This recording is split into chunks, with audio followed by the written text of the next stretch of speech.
बच्चों, quiz competition 27 और 28 नवंबर को हुआ था। उसमें 5वीं कक्षा का गणित विषय था। उसमें 5 सवाल थे और 5 सवाल उन्हीं को आज हम हल करते हैं। तो ये 500 सवाल दिए गए हैं। तो सब सवाल करने से पहले घनाभ के बारे में पूछा गया है।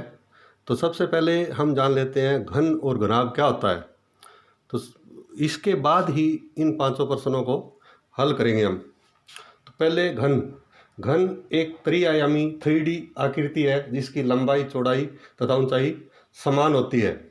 तो लंबाई, चौड़ाई और ऊंचाई जिसकी समान हो वो घन होता है। जैसे ये पासा है तो इसकी लंबाई, चौड़ाई और ऊंचाई समान है तो ये एक घन है।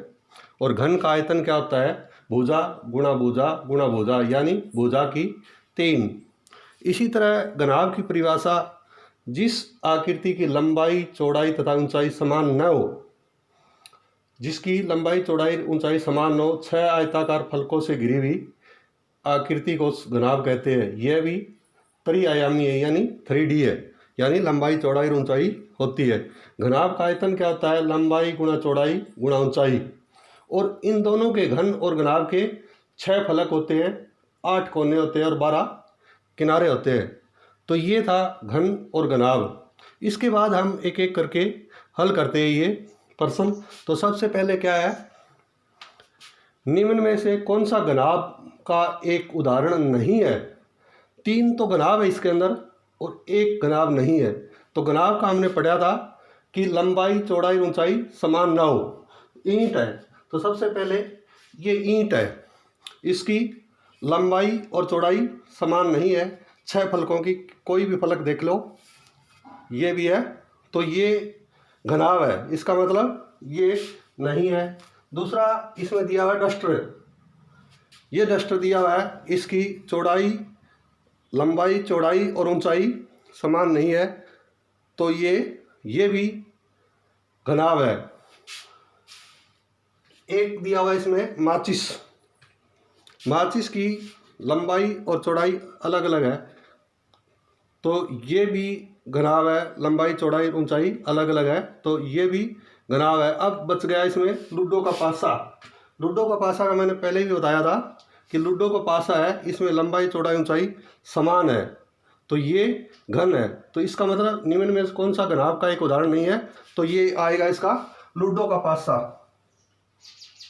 इसका उत्तर ये हुआ। दूसरा, घनाभ के तल किस आकार के होते हैं? आयताकार, वर्गाकार, त्रिभुजाकार और वृत्ताकार। सबसे पहले हम ये तल देखते हैं। ये वर्गाकार है तो घन का वर्गाकार होगा। तो ये घनाभ के तल, तो ये घन का होगा वर्गाकार। तो त्रिभुजाकार, तो त्रिभुज की 3 भुजाएं होती है, ये भी नहीं है घनाभ के तल। और वृत्ताकार तो गोल होता है, ये वृत्ताकार हो गया, ये त्रिभुजाकार हो गया और ये वर्गाकार हो गया। तो ये तीनों नहीं है तो ये चौथा आयताकार। तो इसके तल कैसे होते हैं? आयताकार होते हैं। जैसे माचिस देख लीजिए तो ये आयताकार है, कोई भी पासा है वो तल है तो आयताकार है। तो दूसरा आयताकार हो गया। तीसरा है, एक घनाभ में कितने तल होते हैं? घनाभ के अंदर कितने तल होते हैं? तल यहां से शुरुआत करते हैं हम। 1 2 3 4 5 6। तो इसमें कितने तल हुए? टोटल 6 तल हुए। तो इसका ये उत्तर होगा। घन में भी 6 तल होते हैं। इसमें दिया हुआ है 6 फलक, 6 तल यानी 6 फल, 8 कोने और 12 किनारे होते हैं घन और घनाभ दोनों में। यदि 5 सेंटीमीटर भुजा वाले 2 घनाभों को आपस में जोड़ा जाता है तो इस प्रकार बने ठोस की लंबाई होगी 5 सेंटीमीटर है, इसकी लंबाई 5 सेंटीमीटर है और 2 घन जोड़ दिए, ये लंबाई मान लिया ये 5 सेंटीमीटर इसकी, ये और ये भी 5 है। इन दोनों को जोड़ दिया जाए तो कितने सेंटीमीटर होगी? ये लंबाई इसकी 10 सेंटीमीटर है, तो इसका उत्तर क्या हुआ 10 सेंटीमीटर। अब 5वां प्रश्न है, घनाभ का आयतन क्या होता है। घनाभ का आयतन ये नीचे लिखा हुआ है, लंबाई गुणा चौड़ाई गुणा ऊंचाई। ये सबसे पहले भुजा गुणा भुजा, ये होगा वर्ग का क्षेत्रफल होगा। लंबाई गुणा चौड़ाई, ये आयत का क्षेत्रफल होगा। ये 2 लंबाई जमा चौड़ाई, ये आयत का परिमाप होगा। तो ये तीनों नहीं है, तो चौथा क्या है, लंबाई गुणा चौड़ाई गुणा ऊंचाई, तो ये है चौथा इसका। अब कई बार इसी के अंदर पासे में आ जाते हैं कि इस तरफ 2 है तो दूसरी तरफ क्या होगा, तो ये बता देता हूं आपको।